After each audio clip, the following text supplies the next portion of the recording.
پانچوں طریقوں کو رپیٹ کر دیتا ہوں. سجدہ صاحب کے جو ہم نے 5 طریقے صحیح بخاری اور صحیح مسلم کی روشنی میں بھی سیکھے ہیں.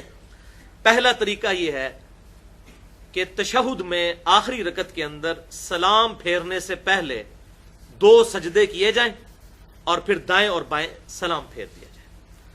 دوسرا طریقہ یہ ہے کہ آخری تشہد میں درود شریف اور دعا پڑھنے کے بعد دونوں طرف سلام پھیر دیں, اس کے بعد 2 سجدے کر لیں, لیکن پھر سلام نہیں پھیرنا.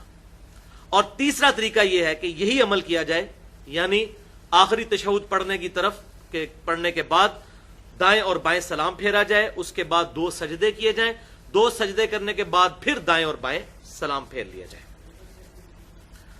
اور چوتھا طریقہ یہ ہے کہ آخری تشہد میں درود شریف اور دعا پڑھنے کے بعد 2 طرف سلام پھیرا جائے, اس کے بعد 2 سجدے کیے جائیں, 2 سجدے کرنے کے بعد دوبارہ تشہد بیٹھ جائیں اور پورا تشہد پڑھ کے دائیں اور بائیں 2 طرف سلام پھیرا جائے.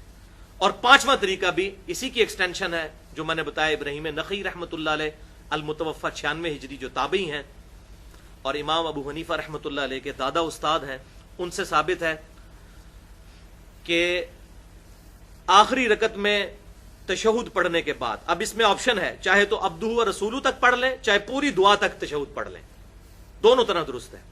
وہ کم از کم ہے عبدہ و رسولہ تک, تو پورا بھی پڑھ لیں, اس کے بعد دائیں طرف ایک طرف سلام پھیریں, اس کے بعد 2 سجدے کریں, 2 سجدے کرنے کے بعد پھر مکمل تشہد پڑھ کر پھر دائیں اور بائیں 2 سجدے کریں.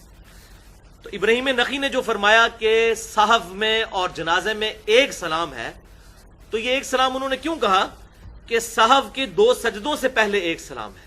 جو آخری 2 سجدے پھیرے جاتے ہیں وہ نماز کو مکمل کرنے کے لیے, اور یہ جو آخری 2 سلام جو پھیرے جاتے ہیں, جو یہ پہلا دائیں طرف ایک سلام پھیرا جاتا ہے وہ صحف کا سلام ہوتا ہے. یعنی سجدہ صحف کرنے سے پہلے ایک طرف سلام پھیرا تو یہ صحف کا ایک سلام ہوا, پھر 2 سجدے کیے, اس کے بعد 2 سلام پھیر کے نماز کو مکمل کیا بیچ میں پورے تشہد اور دعا پڑھنے کے بعد.